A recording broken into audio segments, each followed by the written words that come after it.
to know if I can take this seriously. What do you need to take us seriously?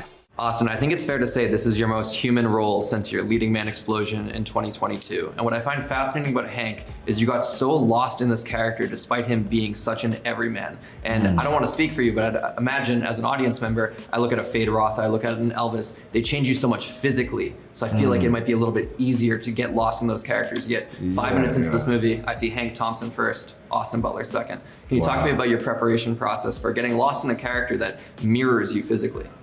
Oh, wow. What a wonderful, Thank you for insightful question. saying that. Yeah, I think I approached it, just trying to understand him as much as possible, like what really makes him tick. And, we've been talking about sort of the parts of yourself that you feel are, you might see characteristics of a character that you're playing and feel that they're very far from you. And so with him, there were certain things that he does that I felt that, I would go, why are you doing that, man? Why, this is the right way to do it. And I even almost wanted to approach the writing and change things, but then I realized those are human things. Those are the messiness of us as human beings, and so to look at myself and then go like, oh man, I've had so many times where I've done stupid things or made mistakes or been imperfect, and so just trying to find the truth in each thing, I guess. I don't know.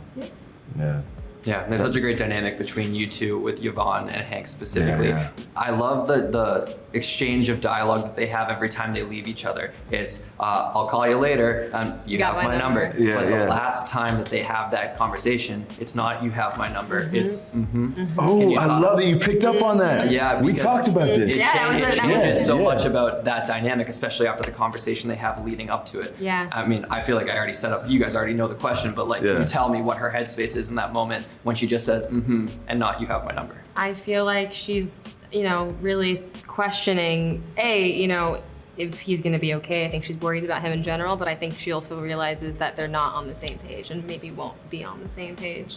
Because even the whole, the concept of call you later, you have my number, I think it's Yvonne saying, it's balls in your court, you know what I mean? I'm not gonna call you, you call me, you know how I feel when you get there, let me know. And I feel like that's kind of her being like a little bit fed up with that dynamic. Yeah, I'll wrap with one last line dissection.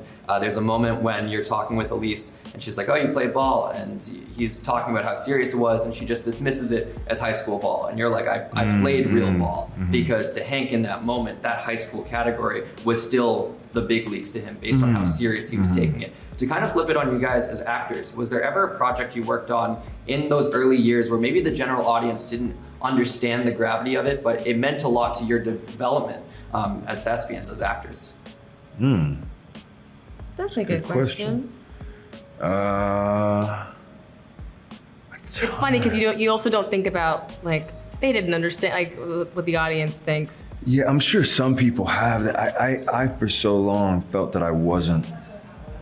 I still feel that I have so much to learn. So I look back and I just see each thing as a learning experience where I at the time I know I was doing my best, but I've made so many, going back to mistakes, it's like you have to make mistakes in order to learn, and I've made so many of those on camera, It's like all of it is documented, how moments of not having truth or whatever, and then it's like nails on a chalkboard, and you go back the next day and you're trying to find it more, Yeah, I think all your early jobs, it's it's not necessarily just about what you see on screen. It's also about, taking that risk and getting the experience of being on a set and deciding kind of who you want to be as an actor and how you work with directors and all of that. I just think, you learn so much in those early jobs, even if it's you're a day player with one line, you're learning a lot. Yeah, it's the mark of a good artist when you watch your old work and you're like, I don't even recognize that person because you've evolved so much. So I love hearing you say that. Congrats, guys, on it.